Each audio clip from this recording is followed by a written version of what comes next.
Hola, hola, buenas tardes, bienvenidos una vez más, o buenos días, o buenas noches, como dice nuestro querido Claudio Casado.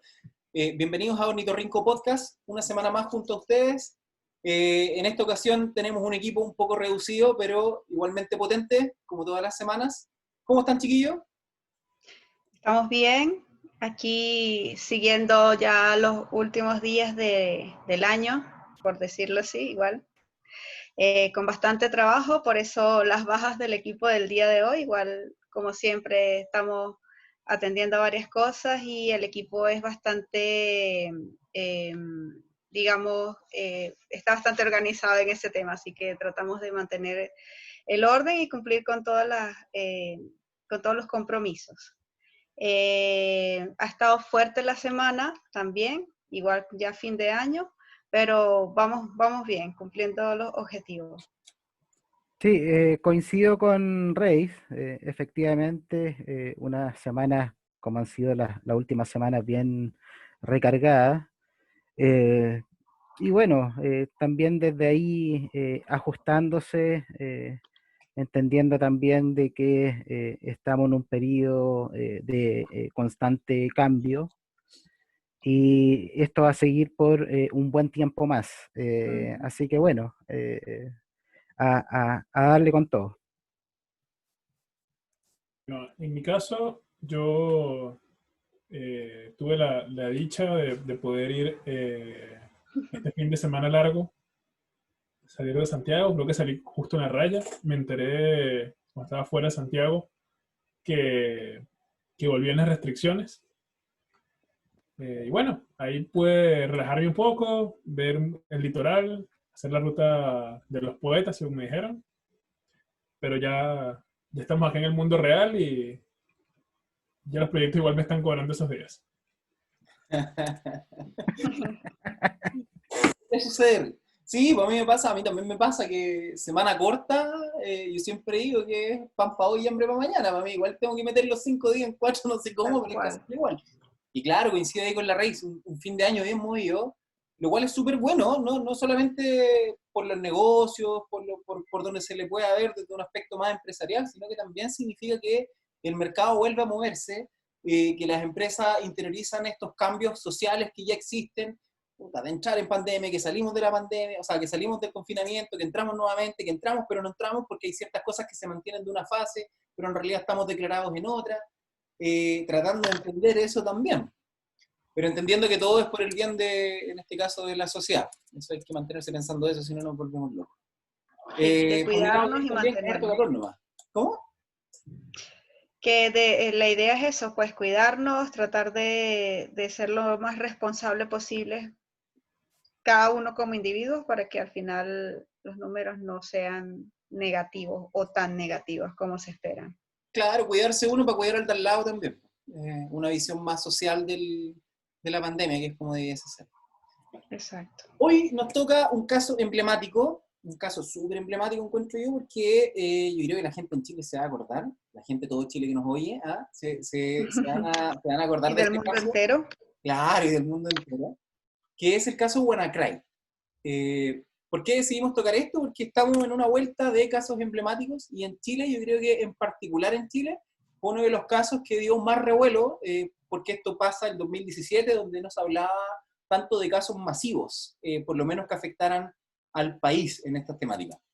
Esto sucede particularmente un 12 de mayo, yo me acuerdo que era día viernes, y empiezan a llegar, como uno está metido ahí en cierto grupo, empiezan a llegar los screenshots de los print pantalla de los primeros equipos infectados. En particular acá, quien lo vive más fuerte ese día viernes y por el cual todos nos enteramos, lamentablemente, es Telefónica.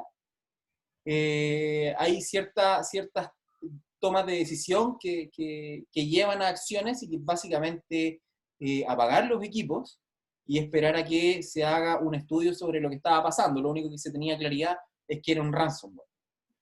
Después, con el paso de los días, cuando esto se contiene y se empieza a hacer un análisis más exhaustivo, obviamente esto acapara la atención global, porque digamos que esto fue un ataque global que afecta en gran parte a empresas de España, empresas de gas de España, al mismo Telefónica en otras partes del mundo, y también a Iberdrola, dentro de las compañías españolas y otras compañías también a nivel global, y se empiezan a saber ciertas cositas después de este ransomware. Nosotros explicamos hace unas semanas atrás, no me acuerdo hace cuánto, en qué consistía un ransomware. Brevemente, para no ocupar el espacio en eso, uno podría extrapolar o homologar, mejor dicho, el ransomware es un secuestro digital y es el homólogo a un secuestro físico. Cuando secuestran a una persona, en este caso, quien es secuestrado o qué es secuestrado es la data del usuario. Y tiene todos los pasos de, en este caso, todos los pasos de el contacto con la víctima, la generación de llaves, en este caso, que podría ser ganarse la confianza, el cifrado de información, la extorsión, que es el mismo caso de extorsión que se da en la vida real, que usted me paga tanto dinero en tanto tiempo o no vuelve a ver a la persona, en este caso es no vuelve a ver su data, y con toda la incertidumbre, por supuesto, que después provoca el pagar y saber en el mundo real si es que vamos a volver a ver a la persona y en qué condiciones, así como en el mundo digital, en el caso del ransomware, es si efectivamente me van a pasar la llave para poder descifrar la información y poder tenerla disponible nuevamente. En este caso, para el caso de WannaCry, una vez que se analiza este ransomware, se descubren ciertas cosas que son bastante interesantes. Una es que WannaCry se aprovechaba de una vulnerabilidad que se llama Eternal Blue, y que había sido desarrollada por la Agencia de Seguridad Nacional de Estados Unidos. Y en un leak de información que hace de Shadow Brokers, sale esta vulnerabilidad o la explotación de esta vulnerabilidad a conocimiento público, y desde ahí se aprovecha. Y en particular aprovechaba una vulnerabilidad del protocolo SMB, que es el protocolo Samba, y mediante esa vulnerabilidad principalmente se hacía infección de los equipos. Hay ciertas cosas bien interesantes que yo creo que las vamos a ir conversando a medida que avance el capítulo. Primero, darle la palabra a quien quiera tomarla, para hablar del caso en general. Yo creo que acá no solamente hay resúmenes técnicos, sino que también vivencias. Cómo cada uno de nosotros fue viviendo eso cuando nos fuimos enterando, cuando se fue haciendo masivo, después cuando empezó a salir en la tele, en la radio, en todos lados, y darnos cuenta que un ataque informático efectivamente podía paralizar una compañía de estas dimensiones, entre otras cosas, por supuesto. Sí, fíjate que ahora Carlos y Freddy y Yamil ya casi que no explicamos qué es un ransomware, porque se ha escuchado tanto la palabra ransomware en los últimos tiempos. Ya ransomware viene a formar parte de una de las palabras claves de búsqueda en Internet. Entonces ya es una palabra que mucha gente conoce y maneja por, digamos que es un ataque que está de moda ahora, que no solamente, bueno, ahora hoy día estamos hablando del WannaCry, en este caso, pero de ransomware hemos vivido ya varios recientemente, si los vinculamos también. Y vuelve digamos, a la mesa lo que sería el mantenerse alerta. O sea, esto fue una vulnerabilidad que se publicó.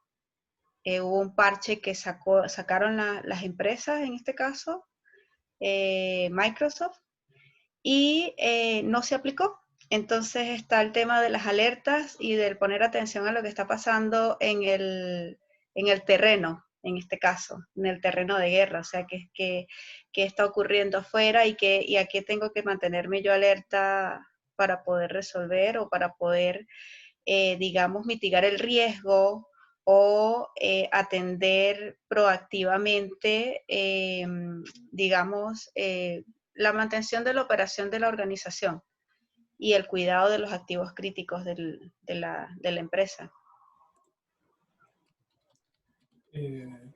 Pues sí. Mira, en mi caso, yo recuerdo ese sábado en la mañana vívidamente, porque estaba en un diplomado de gestión informática, y mis compañeros todos igual trabajaban en el área informática, jefes, gerentes del área de TI, coordinadores de área de TI, de desarrollo, estaban muy, muy involucrados en la industria, y fue como como cuando se ven en las películas que a la gente le empieza a llegar el mensaje por teléfono, no sé, como cuando explotan un atentado o algo así, entonces como que todo el mundo le empieza a repicar el teléfono y se van yendo. Entonces fue algo así de que de repente había gente que no estaba llegando en la mañana y luego otros como que, no me tengo que ir, no me tengo que ir, no me tengo que ir. Entonces, ¿qué pasó? No, no. Entonces era en ese momento eh, una falla o lo de Telefónica y luego se fue revelando durante ese fin de semana, si mal no recuerdo, todo el tema, cómo había pasado, el alcance que había tenido, las empresas afectadas. Pero en ese caso yo vi ese impacto allí un poco en vivo en las áreas de TI. Yo creo que muchas personas de TI pueden recordar, no sé, dónde estaban ellos cuando se supo WannaCry, porque seguro tuvieron que realizar operaciones de emergencia, desconectar equipos, apagar equipos, hacer parchados, controles de cambio de emergencia, gestiones de respaldo, restauración de máquinas. Entonces fue muy acontecido eso.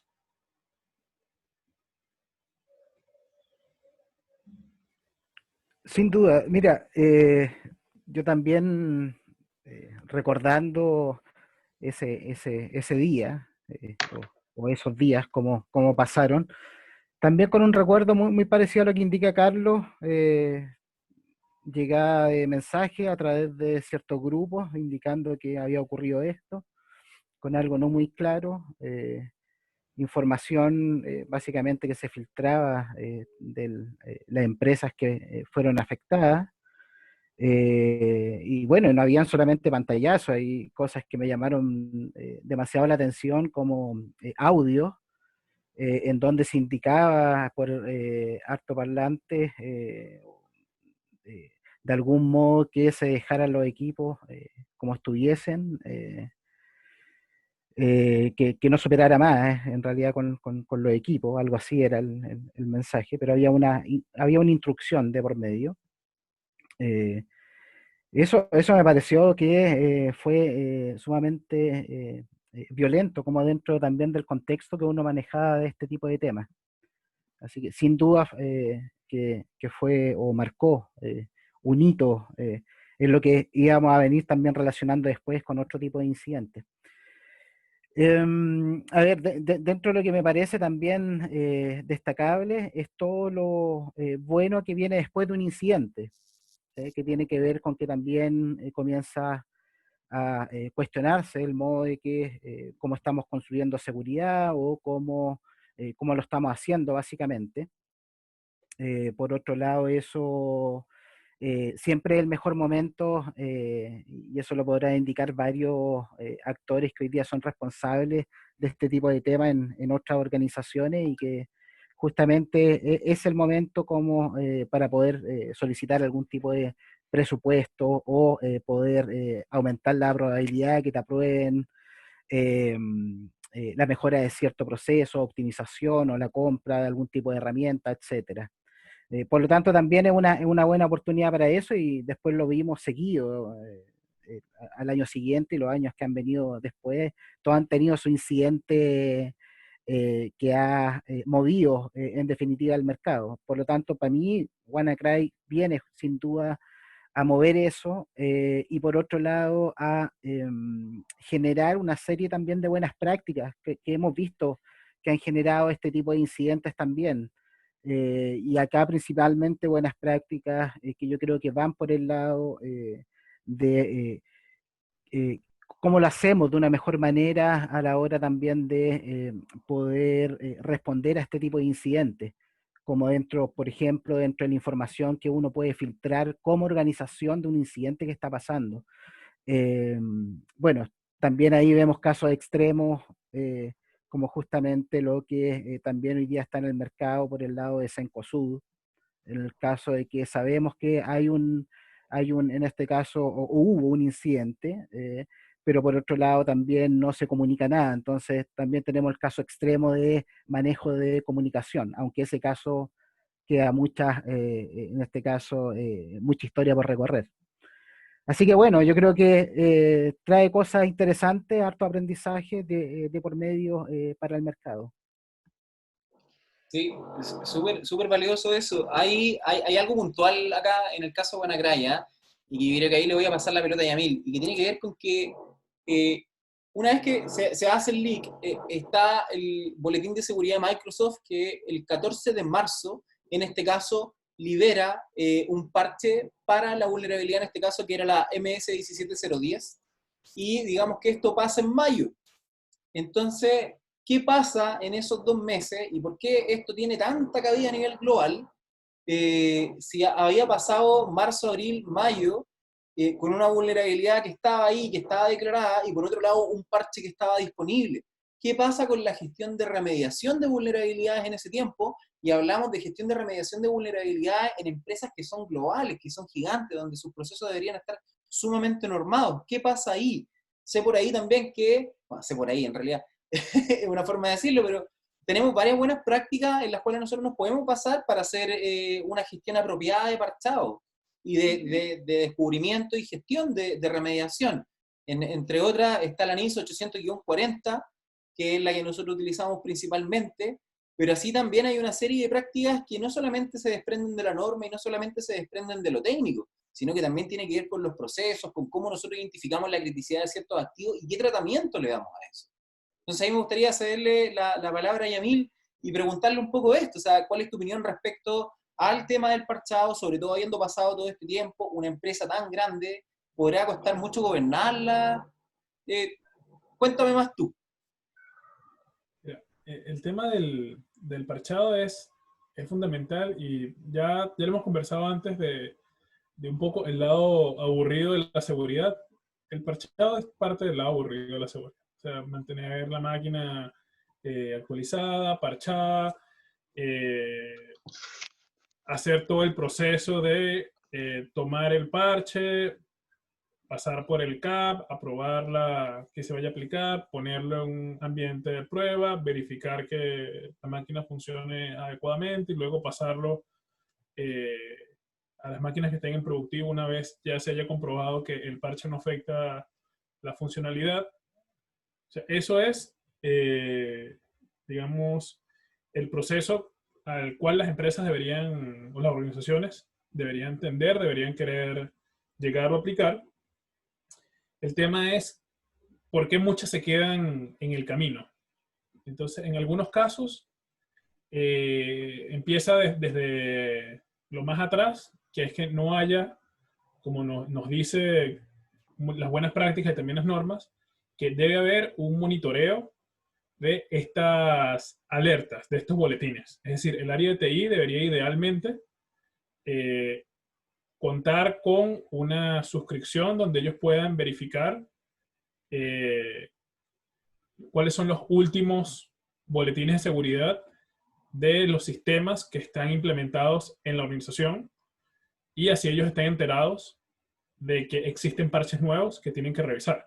Porque si uno no sabe que existe un parche nuevo, entonces ya por ahí todo lo demás va mal aguas abajo. Pero aparte de que TI deba saber que existe el parche, está darle la importancia técnica, pero también la importancia de negocio. O sea, de que van a haber sistemas que van a ser más críticos que otros y que por lo tanto ameritan de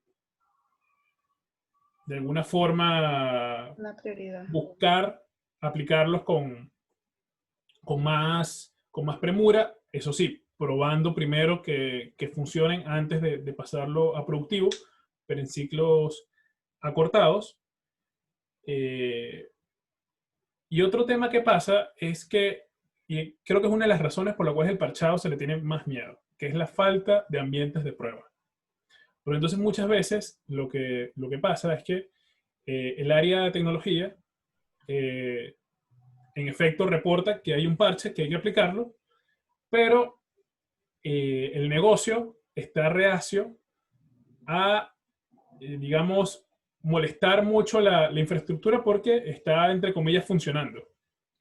Entonces, como que no, pero si está funcionando, no quiero que me quede mal, no quiero sea, y si se cae, este fin de semana necesito unas ventas, ahorita viene un tema interesante, no quiero justo que me vayan las ventas ahora que va a haber un evento de promoción, de que vienen las fiestas o que la gente va a cobrar el salario o va a tener algún bono. Y esto retrasa un poco estos procesos y termina desencadenando en que pasen 2-3 meses, y fue lo que le pasó a muchas empresas, que pasaron 2-3 meses, entonces ellos tenían previsto hacerlo, no sé, 15 días después, un mes después de lo que pasó, pues fue muy tarde. Entonces tener un ambiente de prueba también es algo que ayuda a tener más, aceptar más cambios frecuentes en la plataforma, porque se puede probar de que no va a tener un impacto secundario. Y otro tema que también hay que ver allí es que esto es útil hacerlo porque otra tendencia que hay, en la que hay que a la que hay que aferrarse y que está ahorita creciendo es precisamente la agilidad, y en este sentido estamos hablando es de no estar parchando, digamos como que cada 6 meses, como que yo hago un parche en febrero, que es el mega parche, y luego el siguiente parche lo hago en julio o en agosto. O sea, como que hago en febrero y en agosto, son 2 eventos monstruosos, pero sale una vulnerabilidad en marzo y la tengo abierta marzo, abril, mayo, junio y julio. Y en agosto es que la cierro, aunque fuera súper crítica. Entonces allí hay que pasar también de organizaciones que tienen esos esquemas rígidos de que se hace 2 veces al año, se hace 3 veces al año, a un esquema más bien enfocado en la criticidad y que pueda hacer estos ajustes flexibles para no tener tanto tiempo abierto estas vulnerabilidades, porque este caso nos enseña que 3 meses es más que suficiente para crear un caos. Muy cierto, muy cierto. Ahí veis, ¿tú cómo viviste esto desde el aspecto? Yo me acuerdo que en ese entonces ya trabajábamos juntos, en otra No, circunstancia. todavía no, en el 2017 No, no trabajaba.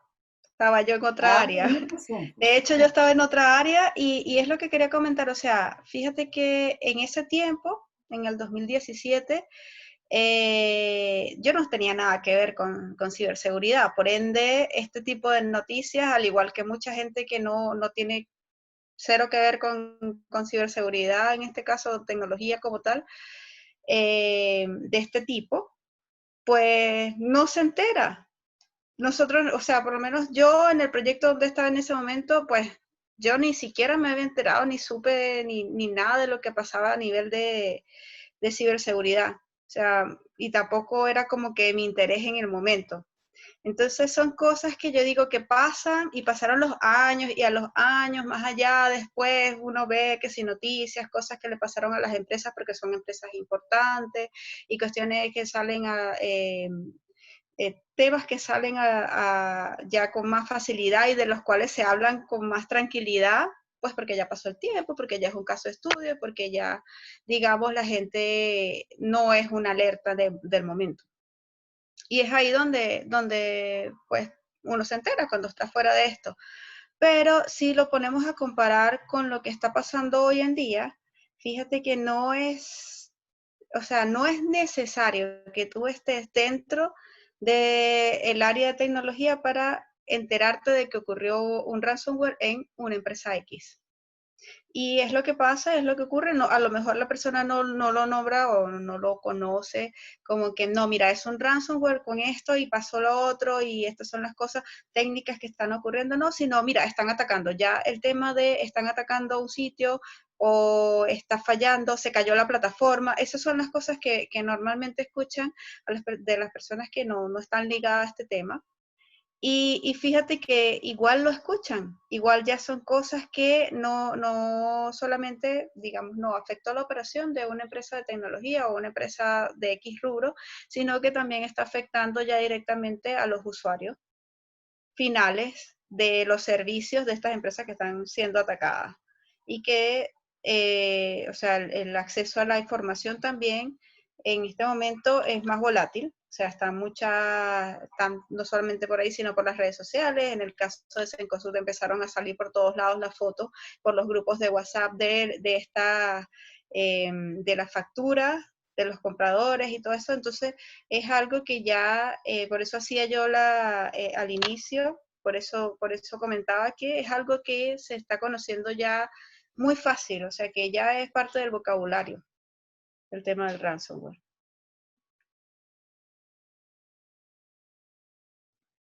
Sí, mira, a mí me gustaría de algún modo también complementar lo que hemos ido hablando.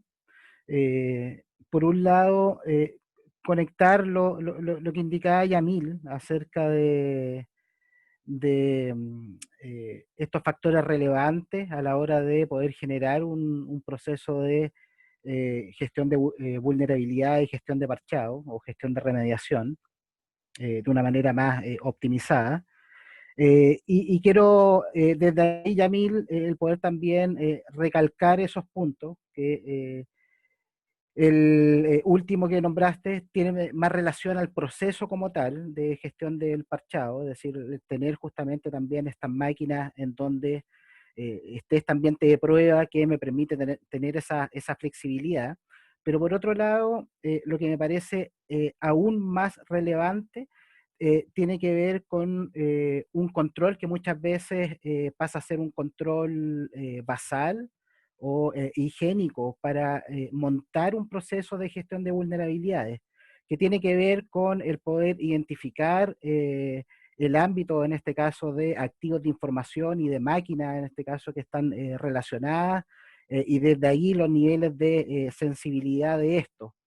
Eso lo hemos visto en organizaciones que o se complementa o se desprende de una CMDB o de un inventario, en este caso de tecnología, o del mismo proceso de gestión de activos de información en donde se relaciona el activo con la tecnología. Por lo tanto, me parece relevante también el poder recalcar que a todas luces, para tener este proceso de gestión de vulnerabilidad de parchado en un nivel óptimo, inclusive hasta en un nivel inicial, la organización debe saber qué es lo que tiene. Y eso, y ya marcos de referencia lo señalan, como por ejemplo el NIS para ciberseguridad, el cual describe 5 macro procesos, en donde los primeros procesos que debiésemos tener resueltos son aquellos procesos de identificación. Eso por un lado. Por otro lado, el también aprovechar este caso en particular, porque también es un caso en donde en el transcurso del tiempo, y como bien indica Rey, se ha venido haciendo recurrente el uso de ransomware y esta anatomía de ataque en particular, es para poder señalar cómo esto también se relaciona con el ámbito de amenazas y vulnerabilidades desde el riesgo, que esa es como la componente, si bien tenemos este proceso de gestión de vulnerabilidad y parchado, hacia arriba, este proceso lo tenemos conectado de algún modo con la gestión de riesgo. ¿Cómo se conecta ese proceso con la gestión del riesgo en este caso en particular? Por un lado, lo indicaba Carlos, que este ransomware se aprovecha de una vulnerabilidad. ¿Ya? Esa vulnerabilidad en este caso es Eternal Blue. Por lo tanto, la organización, cuando identifica una vulnerabilidad para poder disminuir el riesgo de que lo ocasiona la explotación de esa vulnerabilidad, lo que debe hacer es parchar y, por ende, disminuir el riesgo por el lado de la vulnerabilidad. Pero la amenaza como tal, que en este caso es el ransomware, WannaCry, se aprovecha de esa vulnerabilidad. Por lo tanto, en un escenario en donde dejamos disponibles ciertas vulnerabilidades, se entiende que esas vulnerabilidades de algún modo van a ser explotadas por ciertas amenazas. Eso es lo que constituye el factor de riesgo de base de una organización, más en este caso el indicador o asociado con el indicador del valor del activo de información o el valor de la tecnología, como para efectos también de conectar esta función de riesgo con el proceso de gestión de parchado y vulnerabilidades en el contexto de este incidente en particular. Oye, tremendo punto, ¿ah? Me sumo a lo que estabas diciendo tú. Para el caso de WannaCry, se usaba esta vulnerabilidad, pero se usaba en conjunto con otra que se llama Double Pulsar o Doble Pulsar. Eh, y leí hace unos días que todavía existe un número no menor de dispositivos en Latinoamérica en particular que presentan la vulnerabilidad. Parece que fue Will Security donde lo leí, y hablaba que todavía existen más de 35.000 dispositivos. Estos son búsquedas abiertas que se hacen, este en particular lo hicieron con Chodan, que es una herramienta que tiene esos propósitos, entre otras cositas, pero también sirve para eso. Eh, y claro, eso también te da luces respecto a, porque aquí entra todo un juego, o sea, te da luces primero del estado de actualización de los dispositivos, cómo protegemos nuestros dispositivos, y claro, acá metían todos la misma juguera, es decir, equipos de casa, equipos de compañía, etcétera. Pero acá hay varias cosas que se mezclan, porque yo no puedo actualizar un equipo, o no lo puedo actualizar adecuadamente, o no debería poder actualizarlo, mejor dicho, si es que el equipo no está correctamente licenciado. Entonces, desde el punto de vista del usuario final, el que está en la casa, el que no pertenece a una gran compañía, pero que también se ve afecto, el tema de las actualizaciones toma especial relevancia cuando a uno le dicen mantenga su equipo actualizado. No es porque sí, gran parte, en su gran mayoría, casi la totalidad de las actualizaciones que salen por parte de los fabricantes tienen que ver con brechas de seguridad. Muy pocas de ellas son de temas estéticos o temas que tengan que ver con otros, de usabilidad, cosas por el estilo. Eso está muy refinado. Pero el tema de las vulnerabilidades en particular es lo que da cabida principalmente al tema de las actualizaciones. Entonces ahí la recomendación para quienes nos escuchan es, si su sistema operativo le ofrece una actualización, tómela y actualice su dispositivo. Eso como algo higiénico prácticamente. Dado que el grado de complejidad que uno tiene en la casa es mínimo, solamente es apretar el botón actualizar básicamente y esperar. En las empresas es mucho más complicado, me sumo a lo que decían los chiquillos recién, pero en la casa no cuesta nada. Entonces, darse unos minutos, actualizar el equipo, nos puede ahorrar muchos dolores de cabeza.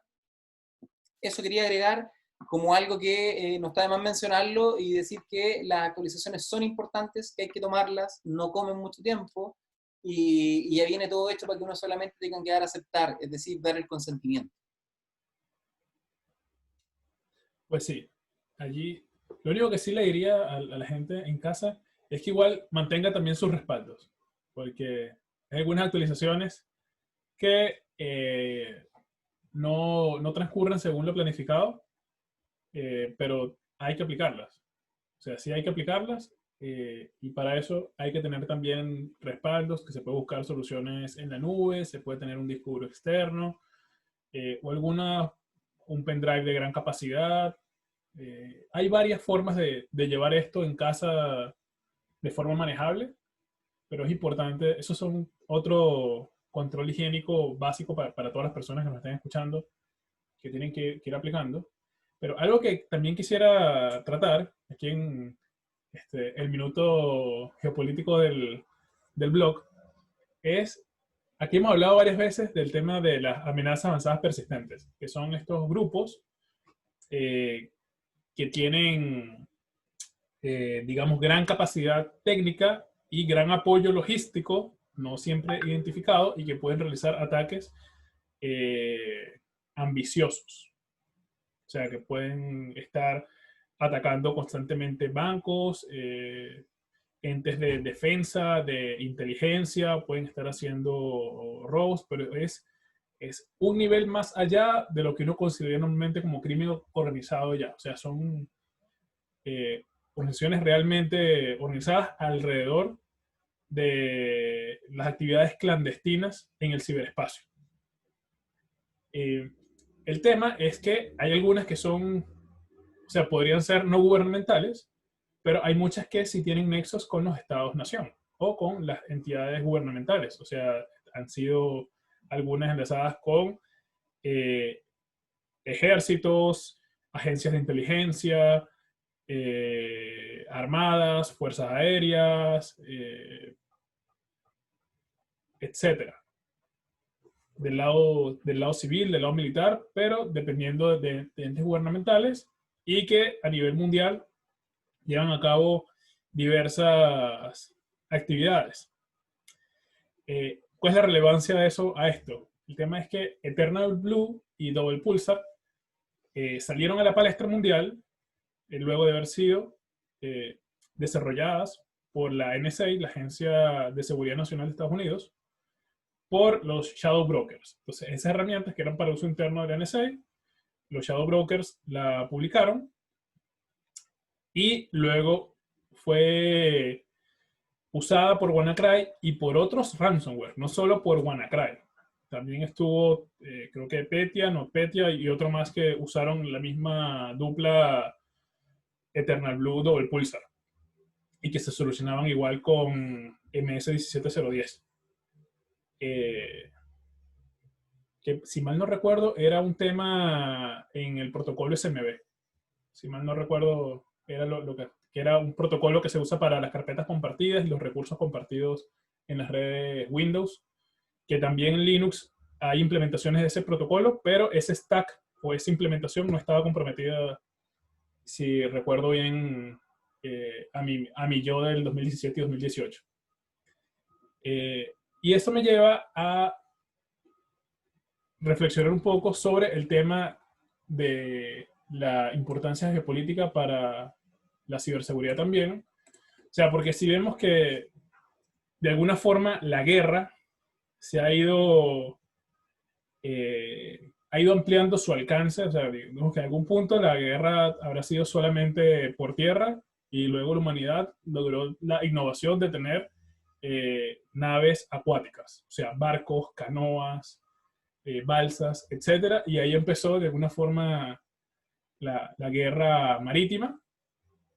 Recién en el siglo XX fue que tuvimos dominio del espacio aéreo, pues, pudo haber aviones y misiles, etcétera, entonces ahí se abrió esa frontera, y ya a finales del siglo XX ya tenemos el ciberespacio, que es todo este espacio informático donde interactúan las redes de computadoras. Entonces, igual yo creo que a futuro mi expectativa es que vayan apareciendo más iniciativas para regular un poco la guerra en este espacio, como ha habido la guerra en general. Digamos, hay crímenes de guerra, porque eso fueron regulaciones que se hicieron sobre la guerra. Hay tratados de no utilizar por lo menos minas antipersonales, porque se consideró que ese era un arma que no, o sea, no era ética, o sus consecuencias excedían el alcance de una guerra en particular, porque podía estar vigente muchos años después de terminada la guerra y herir civiles décadas después.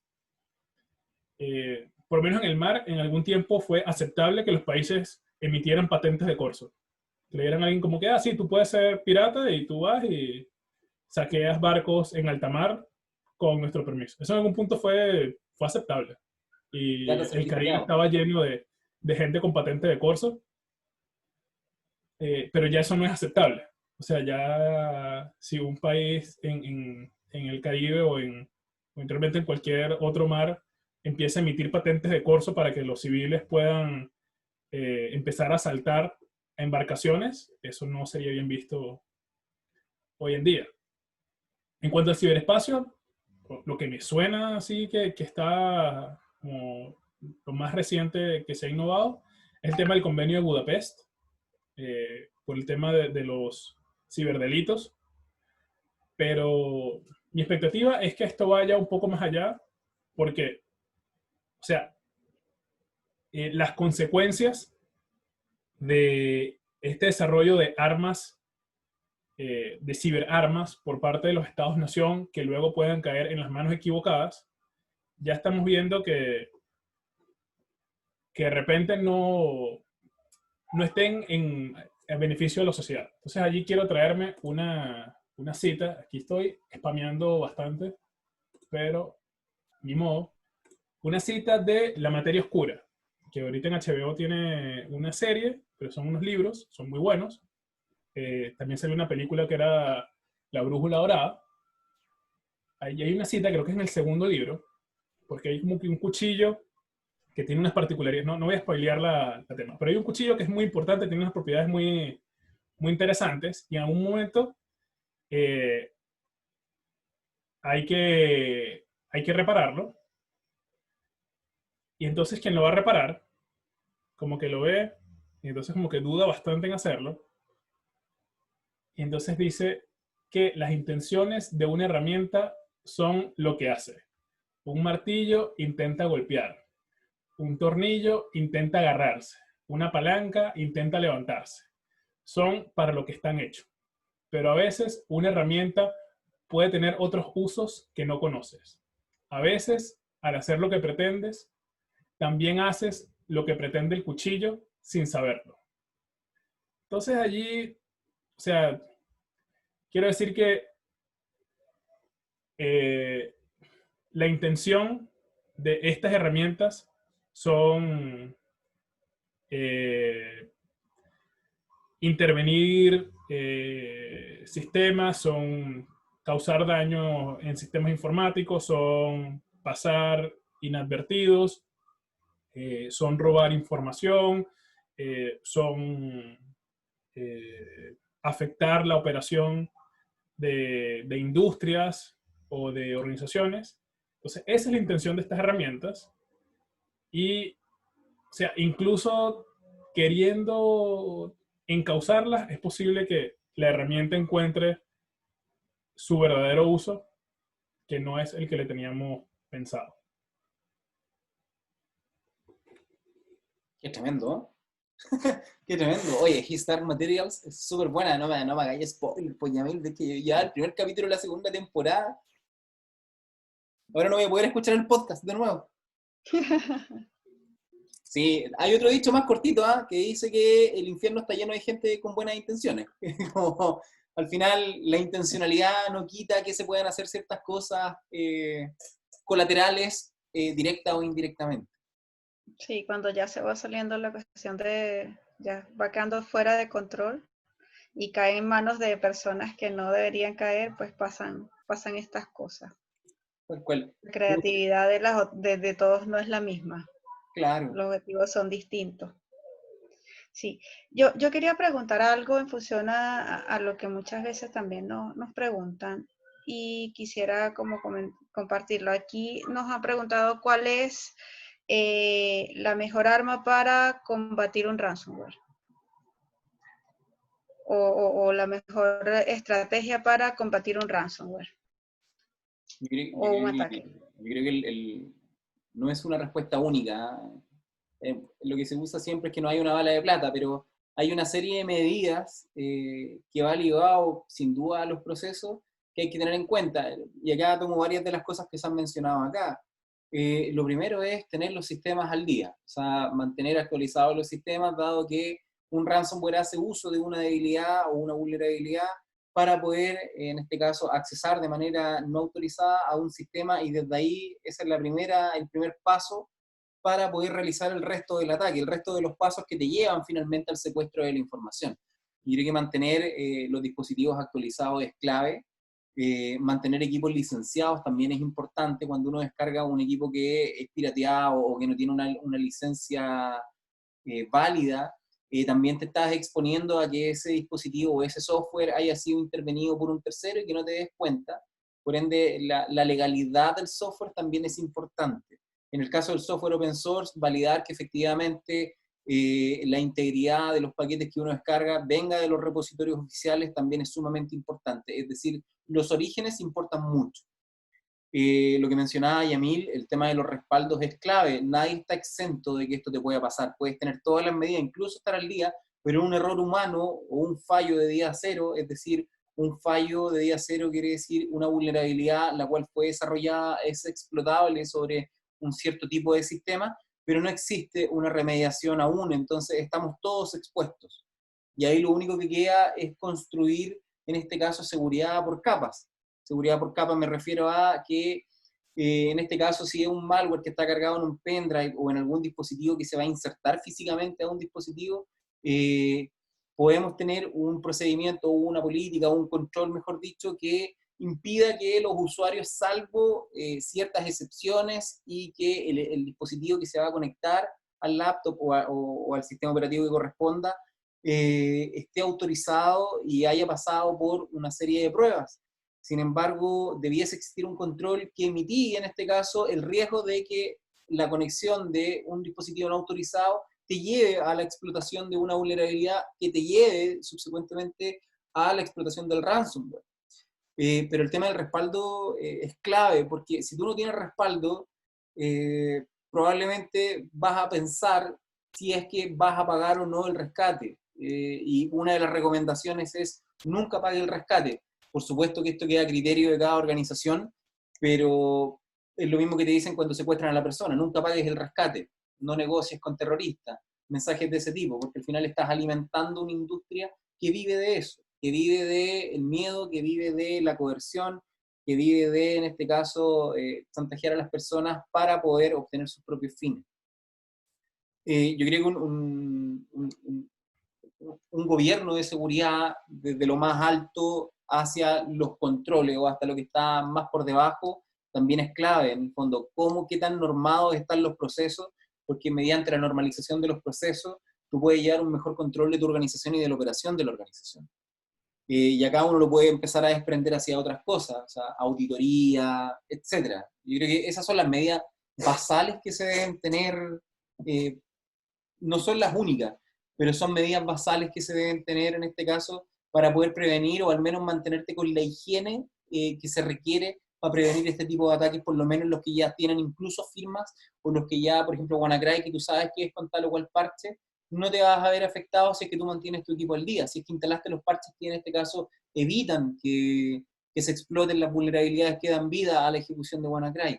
Y lo mismo con otros ransomware que son posteriores, pero que también ya existen parches y están identificados. Es decir, mantenga sus dispositivos al día. Construya seguridad, sea responsable, una organización que también vigile los procesos y cómo se realiza la operación al interior de la organización, también va a ayudar mucho a que este tipo de cosas no sucedan, o que haya una menor probabilidad de que sucedan, mejor dicho. Claro, sí, ahí solamente para colocar ahí la guinda de la torta en todo lo que expuso don Carlos, es entender que en una organización, en la complejidad de una organización, no todo es crítico. Eso es como el entendimiento de base a la hora de construir seguridad, por lo tanto, eh, a todo lo que justamente indicó Carlos, hay que darle un foco en lo más crítico, porque la organización no va a ser capaz de poder responder a la administración o a la gestión de todos los componentes tecnológicos o todos los procesos de la organización. Por lo tanto, también eso es algo que se debiese tomar en consideración a la hora de prepararse para enfrentar este tipo de temas. Algo súper de acuerdo, algo donde todo es crítico es ingobernable, derechamente es ingobernable. Y se debe lograr gobernar la organización desde la perspectiva de seguridad, alineado a la estrategia, por supuesto, pero debe ser gobernable. Ahí también hay ciertas pruebas que uno puede hacer y que ayudan bastante. O sea, yo creo que uno debe aprender de los errores del pasado. Y el aprender de los errores del pasado es analizar la anatomía del ataque más que el ataque en sí. Y eso quiere decir que realizar análisis, por ejemplo, de anatomía de ataque también es una buena fórmula para poder evaluar desde otra perspectiva, no solamente desde un aspecto ofensivo tradicional, sobre el cómo se está llevando a cabo la construcción de seguridad al interior de la organización y poder tal vez afinar cositas que se nos están yendo y que a través del análisis de una anatomía puntual de un ataque te puede dar muchas luces respecto a lo mejor a un flanco que tú no visualices. Eso también creo que es una medida que te puede ayudar, y no solamente con el tema del ransomware, sino con el tema de los ataques que ya están consensuados y que le han pasado, en este caso, a organizaciones que son de la misma industria en la que tú estás o de un rubro similar. Y hay que decir que, por ejemplo, las telco, si bien son distintas porque tienen propuestas de valor distintas, tienen modelos operacionales que son similares. Pues lo mismo pasa con la banca, lo mismo pasa con el retail, y por ende, si tú tuviste una afectación a un banco, por ejemplo, a un banco A, hay una gran probabilidad de que ese mismo ataque, con esa anatomía de ataque, tenga o pueda tener un relativo éxito en un banco B, porque hay procesos dentro de esos bancos que son similares, tal vez con tecnologías distintas, pero acá no hacemos un análisis concreto de la tecnología, sino de la anatomía del ataque. Entonces podría dar muchas luces y podría ayudar mucho también, no solamente para el tema del ransomware, sino que para el tema de los ataques en general o de las incidencias que vienen provocadas por terceros. Yo complementaría un poco lo que han dicho de las posibles defensas o contramedidas ante el ransomware. Podría rankearlas y darle un poco de información sobre cuáles son las habilidades de estas medidas. Yo rankearía el respaldo como una de las más fundamentales para el tema de ransomware, porque al final el ataque es que tú pierdas la disponibilidad de la información. O sea, como que ese es el ataque. Eso es lo que ataca, la disponibilidad. Entonces, teniendo respaldos, ya hay una respuesta directa a esto. ¿Cuál es el tema de los respaldos? Que es posible que los respaldos que la persona tenga o la organización tenga también estén infectados. O sea, que la infección haya sido hace 15 días, haya quedado dormida, está ya hoy, y entonces uno busca el respaldo hace una semana y pues ya está infectado también, entonces estás en un ciclo de que restauras e igual se reinfecta. También hay malwares que van, o sea, como saben que los respaldos son importantes, van por los respaldos. Entonces es importante tener respaldos que estén offline para que no sean intervenibles por el malware. También es importante tener respaldos que estén como en otro sitio o proteger en general los respaldos. Casi similar en importancia, yo pondría las actualizaciones, porque eso nos ayuda contra todo lo que es conocido y que el fabricante ha solventado, nos ayuda a quitarnos ese problema de encima.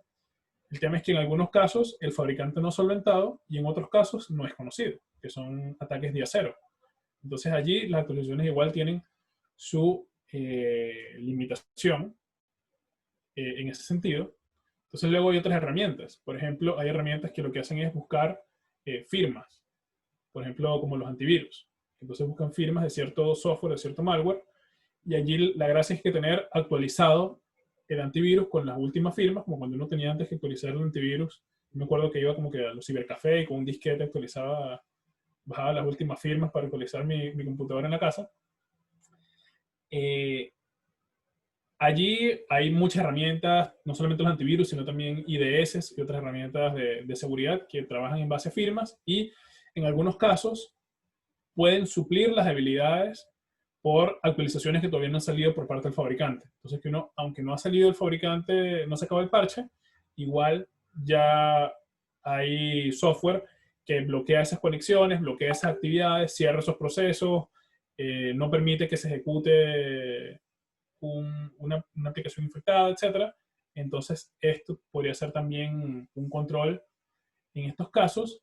Y aparte de esto, hay otros software que son anti-malware, anti-software dañino, que no trabajan en base a firmas, sino en base como a monitoreo de actividad sospechosa, como a heurística, a ciertas cosas que como que esto no es normal que lo está haciendo una aplicación, o esto no es normal que se esté haciendo en este sistema. Lo bueno es que no dependen de firmas, entonces no pueden detectar incluso ataques contra día cero, porque se ven sospechosos, aunque la vulnerabilidad no sea conocida y el fabricante no haya hecho nada y no hayan firmas al respecto, podrían detectarlo o mitigarlo. El costo es que podría ser que tengan falsos positivos. O sea, podría ser que estén como levantando alertas que al final no fue tan problemático. Entonces se requiere, digamos, personal que esté viendo estas alertas y gestionándolas. Porque tener un sistema de esto y no parar las alertas es como no tenerlo, como ya hablamos en el episodio creo que fue de Sony. Hubo un episodio en el que hablamos precisamente de un sistema, o en el de Target, de tener un sistema de monitoreo de última generación al cual no se le prestó atención. Entonces, para tener un sistema de estos, hay que tener el personal que esté prestando la atención y tenerlo calibrado adecuadamente para poder darle la prioridad adecuada según la criticidad, como nos estaba diciendo Freddy anteriormente. Súper buen argumento, Yamil. Oye, para ser fieles a nuestra audiencia, yo daría un pequeño brief final un minutito, lo que se pueda. ¿Y con qué nos quedamos? Yo creo que algo que nos faltó mencionar, y uno siempre se puede extender en esto, ¿eh? Pero es probar, primero construir y probar los planes de recuperación. Los planes de recuperación, planes de recuperación y planes de recuperación, porque este tipo de ataques lo que hace es poner en juego la continuidad de la operación del negocio, dado que lo que hace es secuestrar la información, y un negocio sin información difícilmente se va a seguir moviendo. Entonces, a mí me gustaría quedarme con eso. Primero, la higiene digital es clave, y segundo, y que lo podemos andar en otros capítulos en el futuro, pero que es súper importante, encuentro yo, que es cómo estamos construyendo en este caso la continuidad de nuestro negocio, la recuperación ante desastre, cómo la evaluamos, cómo hacemos construcción de eso y cómo la probamos. Yo creo que eso es clave. ¿Y qué tan periódicamente lo probamos? Yo me quedo con eso al menos. Le paso la pelota a doña Reismar. Sí, bueno, yo a lo de Carlos le agrego no entrar en confianza primero y mantenernos alertas con todas las cosas que están pasando, no solamente dentro de nuestra organización. Ya hice esto, el plan que tenemos, el roadmap de los objetivos anuales o los objetivos periódicos que tenga la organización, sino estar pendiente de qué está pasando afuera, qué está pasando en el entorno, que eso nos va a dar muchas luces de cómo tenemos que ir organizando nuestra casa. Eso por una parte. Y una constante o por lo menos periódica pruebas de los ambientes de control de la organización, que forma parte o que acompaña mucho a esto que nos estaba comentando Carlos acerca de las pruebas de los planes de recuperación ante desastre y planes de continuidad de negocio como tal.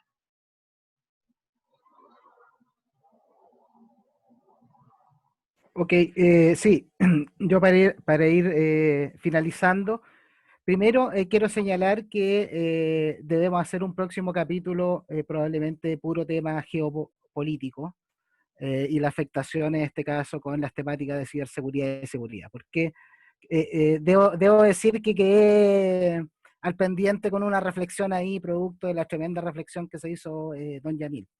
Así que propongo ese capítulo. Eso por un lado. Para cerrar este capítulo, mi conclusión va probablemente por el lado de que no exploré de este caso en particular, que tiene que ver con la gestión de incidentes y que está relacionado justamente con estas prácticas de recuperación. Es una parte.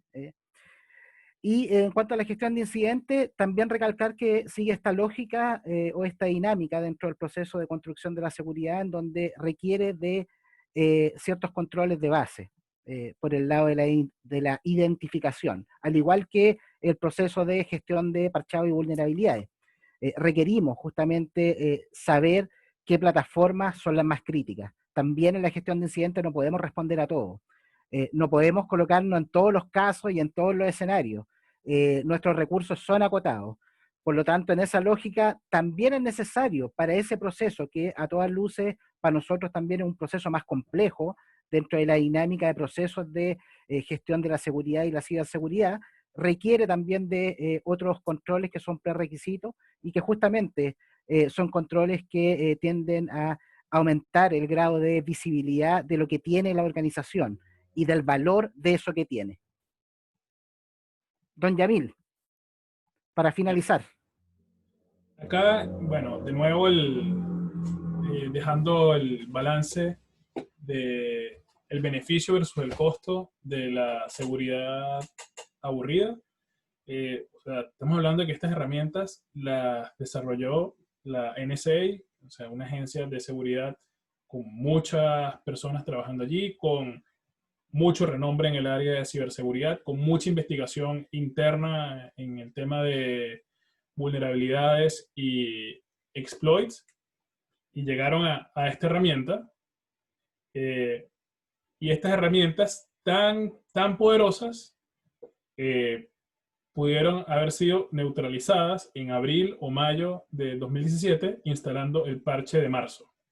Entonces, con tan solo el esfuerzo de instalar los parches y hacer esa gestión de parches, se pueden mitigar amenazas de ese calibre, amenazas del calibre de, o sea, esa cantidad de millones de dólares y doctorados y experiencia y logística que hay detrás de el desarrollo de estas herramientas.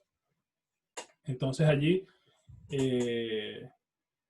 dejo esa reflexión para las organizaciones y para las personas que nos están escuchando de muchas veces lo más efectivo no es como que mucho gasto en muchas cosas, sino tener la parte básica, los procesos básicos, los procesos higiénicos bien ejecutados.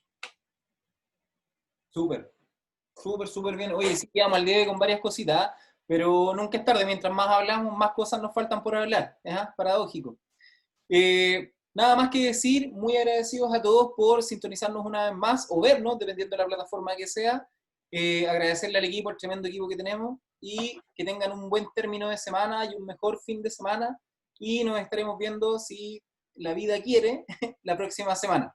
Un abrazo a todos. Chao. Chao, saludos. Chao. Chao. Gracias.